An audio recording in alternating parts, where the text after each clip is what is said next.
The Internet and Online Dating, or the Millennials' Revolution to 21st Century Romance. Online dating encountered many disapprovals when it was a relatively new frontier to Australian Internet users a few years back. But the Internet's scope and connectivity are allowing sexual niches to combine, and in doing so are removing the stigma of being a niche.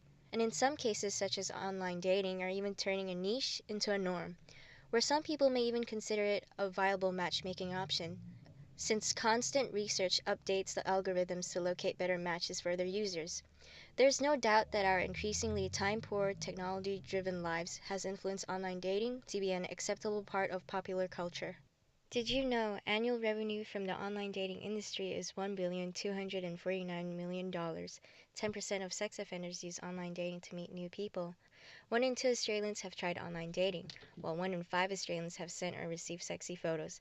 Today, 33% of couples have met online. By 2040, this number will rise to about 70%. Some of my friends are using it. Using Tinder quite a lot. No, not yet. I am thinking of it. Yes, I have. I've met quite a few nice friends. Since we're all using social network, I do have my doubts, but I like meeting new people. I guess I can root out the ones I don't fancy. you might have a shot to talk with them, get to know them a little bit better.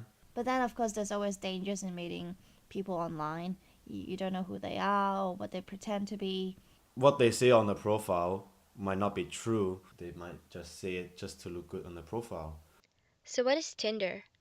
To download the free app, go to your iTunes or Play Store. It's the one with the flame icon. Once it has been downloaded, you can log in using your existing Facebook account.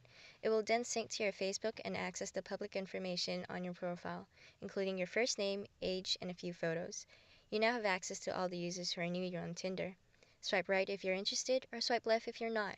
It is completely anonymous until you like someone and they like you back. A match is made, and a message is prompted. Online dating profiles are often riddled with white lies. I'm not referring to a complete scam, but rather slight twerks here and there to make their profile stand out more. Men lied most about their age, height, and income, while women lied most about their weight, physical build, and age. Another thing people lied about was their pictures. Photographs are identified as the single most deceptive element of a person's profile, thanks to apps that enabled accessible digital editing. The more attractive the picture, the more likely it is to be out of date. The age of a photo tends to increase along the age of the uploader. A 50-year-old man's photo would be around 500 days old, while a 20-year-old man's photo is likely to be around 200 days old. While commercials for online dating sites featuring picture-perfect couples might turn you off, plenty of partners do meet online these days. In fact, it's statistically less likely you'll find your future sweetheart at a bar, school, or work than on the internet. To the same extent that online dating allows people to hide certain flaws, it can also foster intimate communication quicker than in-person interactions. This hyper-personal effect can easily spoil your first in-person date if you've built up an idealized version of your potential partner in your mind. And yes, while online dating works, it isn't foolproof. There's no substitute for face-to-face interaction, and cyber chemistry doesn't necessarily translate into the real world. In addition, online dating can make you emotionally brave and give you a sometimes much needed confidence boost, but people tend to have unrealistic expectations.